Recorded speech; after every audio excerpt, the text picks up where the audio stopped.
तर नमस्कार सर्वांना. मी चंद्रकांत ढगे. आज तुम्हा सर्वांना माहिती आहे की आज 3 डिसेंबर, आज जागतिक अपंग दिन पूर्ण देशभरामध्ये साजरा केला जातोय. त्यासाठी सर्व आपल्या दिव्यांग बांधवांना जागतिक दिव्यांग दिनाच्या हार्दिक हार्दिक शुभेच्छा.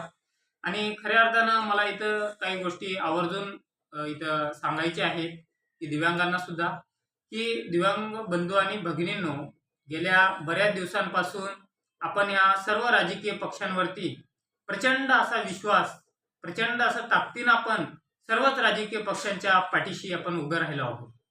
तर मला तुम्हाला सर्वांना आवर्जून या ठिकाणी सांगायचं आहे की आपण एका स्वतंत्र पक्षाची स्थापना करून आपण आपले उमेदवार येत्या पुढच्या विधानसभेच्या निवडणुकीमध्ये आपण निवडून आणावं, असं मी आपल्या सर्वांना या जागतिक दिव्यांग दिनाच्या निमित्ताने मी आवाहन करू इच्छितो. मी आपणास विनंती करू इच्छितो की आपला एक स्वतंत्र पक्ष सर्व संघटनांनी, सर्व संस्थांनी एकत्रित येऊन आपल्या, आता आपण इतरांना मोठं करतच आलेलो आहोत. एवढ्या बरेच वर्ष आपण इतर लोकांना, सर्व ह्या राजकीय पुढाऱ्यांना आपण प्रचंड असं मोठं केलेलं आहे की त्यांची धुतडी भरून वाहत आहे, तरी त्यांना खायला सरणं झालंय, तरी सुद्धा अजून ते जमा करायच्या मागच लागलेले. निश्चित माझा रोष हा कुठल्या एका राजकीय पक्षावरती नाही. आम्ही सर्वांना मोठं केलेलं आहे. महाराष्ट्रातल्या, देशातल्या सर्व सर्व आम्ही राजकीय पक्षांच्या हाती सत्ता दिलेली आहे. पण आमच्या दिव्यांगांचा साधा जाहीरनाम्यात सुद्धा एकाही राजकीय पक्षाच्या नेत्याला असं वाटलं नाही की यांचा उल्लेख करावा म्हणून. प्रत्येक जण, कुणी लाडक्या बहिणीवरती बोलले, लाडक्या बहिणीचं जे वाढ झाली त्याच्यामध्ये 2,100 रुपये भेटतात वगैरे त्या विषयावरती, परंतु असं कोणाला वाटलं नाही, बच्चू कडू स्वतः कोणाला वाटलं नाही की दिव्यांगांची पेन्शन वाढावं म्हणून. या सगळ्यांना आपण निवडून दिलं नाही का? आमचं मत ह्यांना, दिव्यांगांची मतं ह्यांना कधी मिळालेली नाहीतच की काय, असा प्रश्न एक सर्वसामान्य दिव्यांग बांधव म्हणून हे माझ्या मनामध्ये आज आला. आणि आज दिव्यांग दिन आहे. त्या दिव्यांग दिनाच्या निमित्ताने मी आपल्याला आवर्जून सांगू इच्छितो की आपण स्वतंत्र पक्षाची स्थापना करावी. तुमच्या सर्वांच्या सहकार्याने आपण महाराष्ट्रभर उमेदवार देऊ आणि आपल्या उमेदवार आपले भले पहिल्या विधानसभेला हे पडतीलही, परंतु आपण कुठेतरी सुरुवात तरी महाराष्ट्राच्या कुठल्या तरी एका तालुक्यापासून, एका जिल्ह्यापासून आपण करायला पाहिजे, असं माझं स्पष्ट म्हणणं आहे. आपले प्रश्न मांडायलाच विधानसभेमध्ये कोण नाही, तर आपले प्रश्न हे कळणार कसे इतरांना आणि आपल्याला सोयी सुविधा मिळणार तरी कशा? एकदा बच्चू कडूच दिव्यांगांसाठी लढतोय, तर बच्चू कडूंना सुद्धा त्यांच्या बाजूने सुद्धा बोलायला कोण नसतं. मागच्या वेळेला मला या ठिकाणी आवर्जून कोणाचं नाव इथं घ्यायचंच नाही, परंतु बच्चू कडू म्हणाले होते कोणातरी एका व्यक्तीला की सगळ्या 18 वर्षाच्या पुढच्या दिव्यांगांनी का, त्या व्यक्तीचं इथं नाव इथं आवर्जून उल्लेख करायचाच नाही मला, कारण ते सत्ताधारी पक्षाचे माजी मंत्री आहेत, ते आमदार राहिलेले आहेत.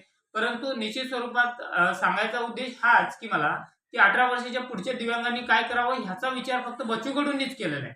आता मला इथं आवर्जून हे सांगायचं आहे की दिव्यांगांचे प्रश्न मांडत असतील एकटे बच्चू कडू, तर आपण, मला वाटते की मग बच्चू कडूची ही भूमिका आपण जाणून घ्यावी की दिव्यांगांच्या संदर्भात तुमचं विजन काय.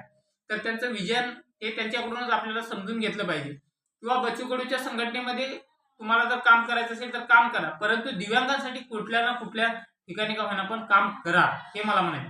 किंवा बच्चू कडूंचेही काही जणांना विचार पडत नसतील तर स्वातंत्र्य पक्षाची स्थापना करा. मला वाटते की इतर दिव्यांगांसाठी बच्चू कडूंकडून काम जास्त प्रमाणात होतंय, परंतु अंधांसाठी काम हे कमी प्रमाणात होतंय, असं बऱ्याच जणांकडून मी ऐकलंय. परंतु मला हे बी इथं आवर्जून ह्या माझ्या सगळ्या दिव्यांग बांधवांना, अंध बांधवांना हे सांगायचं आहे की जेवढे हातानं पायानं अपंग लोक आहेत ते बच्चू कडूंच्या पाठीशी जास्त मोठ्या प्रमाणात उभे राहतात, जास्त त्यांची संख्या असते, त्या प्रमाणात आपले अंध बांधव बच्चू कडूंच्या पाठीशी उभे नसतात.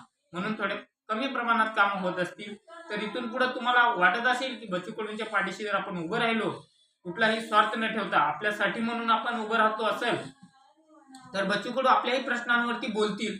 तर मला हेच आवर्जून सांगायचं की काही करा, पण येत्या पुढच्या विधानसभेला आपले उमेदवार काही ना काहीतरी 100%पैकी 80% उभे करा, 50% उभे करा, पण करा. कारण विधानसभेमध्ये आपली बाजू मांडण्यासाठी इथं कोणीही नाही, फक्त एकटा बच्चू कडू बाजू मांडून जमणार नाही. बच्चू कडूंना पाठिंबा देण्यासाठी सर्व लोकांना एकत्र यायचं असेल तर तसंही काही तुम्ही कळवा, कमेंट्सच्या माध्यमातून कळवा. हे आपल्या आम्हा सर्वांचं हे हक्काचं आपलं युट्यूब चॅनल आहे. त्या युट्यूब चॅनलवरती तुम्ही कळवा की बाबा आपण सगळ्यांनी एकत्र येऊन बच्चू कडूंना पाठिंबा देऊ म्हणलं तर तसं देऊ, आपण स्वतंत्र पक्षाची स्थापना करू म्हणलं तर ते करू, परंतु आपलं आर्थिक पाठबळ देखील तेवढंच असणं गरजेचं असतं. तर त्या आर्थिक पाठबळाचाही विषय आहे, लोकांची संख्याही आवश्यक आहे. तर मी ह्या जागतिक दिव्यांग दिनाच्या निमित्ताने मी सर्व राजकीय पक्षांच्या पुढाऱ्यांना सांगू इच्छितो की तुम्ही दिव्यांगांचा कुठेही विचार केलेला नाही. ह्या गेल्या विधानसभेमध्ये आमच्या नावाचा अजिबात कोणत्याही जाहीरनाम्यामध्ये उल्लेख नव्हता. कोणत्याच राजकीय पक्षाच्या, महाराष्ट्रातले, देशातले सगळे पक्ष त्याच्यामध्ये आले. आमचा कोणीही विचार केला नाही. इथून पुढे आता दिव्यांग तुमचा विचार जर करत नसतील तर तुम्हाला दिव्यांगांची मतं नकोय का ते तरी एकदा स्पष्ट करा की आम्हाला दिव्यांगांची मतच नको, म्हणून तुम्ही असं एकदा स्पष्ट करा. त्याच्यानंतर मग दिव्यांग सगळे एकत्र येऊन काय निर्णय घेतील ते घेतील. मला आवर्जून ह्या जागतिक दिव्यांग दिनाच्या निमित्ताने हेच सांगायचं आहे की बाबांनो, दिव्यांगांनो, तुम्ही सगळ्यांनी एकत्रित या. तुम्ही सगळे एकत्रित या. जसं त्यांनी नारा दिला होता बाबा एक हेतू सेफ आहे, तसं मग आता आम्हाला बी नारा देणं लागेल कोणता ना कोणता तरी. पण आताच आम्ही कोणतीही भूमिका घेतलेली नाही. परंतु जर समजा आमचा विचारच होत नसेल तर निश्चित स्वरूपात आम्हाला ह्या सगळ्या या सत्ताधाऱ्यांच्या असो, विरोधकांच्या असो, कोणतीही आघाडी असो तुमची, त्या सगळ्यांच्या विरोधात जाऊन आम्हाला आमचे उमेदवार द्यावं लागतील म्हणा इलाजानं. या जागतिक दिव्यांग दिनाच्या सर्वांना हार्दिक हार्दिक पुन्हा एकदा शुभेच्छा देतो आणि मी थांबतो. जय हिंद, जय महाराष्ट्र.